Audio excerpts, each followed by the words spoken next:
মোবাইলের চার্জ চলে গেলে যতটুকু টেনশন আপনি করেন, নামাজ ছেড়ে দিলে ততটুকু টেনশন করেন না কেন? কথা বলেন ঠিক কিনা?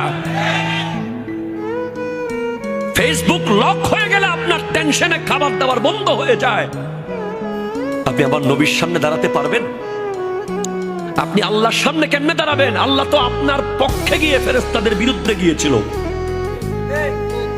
আল্লাহ বলছেন ইন্নী জাইলুন ফিল আরদি খলিফা, আমি জমিনে আমার খলিফা বানাবো, মানুষ বানাবো। ফেরেশতারা বলছে আতাজালু ফিহা মান ইউফসিদু ফিহা ওয়া ইয়াসফিকু দিমা, আপনি কাদেরকে বানাবেন যারা জমিনে গিয়ে মারামারি কাটাকাটি করবে তাদেরকে? আল্লাহ বলছেন না, ইন্নী আ'লামু মা লা তা'লামুন, আমি যা জানি তোমরা তা জানো না। তো আজকের দিনে আপনি যদি বেহায়াপনা করেন, আপনি রং তামাশা করেন, আপনি ইহুদিদের মতো যদি চুল কাটেন, কথা জোরে বলেন ঠিক কিনা?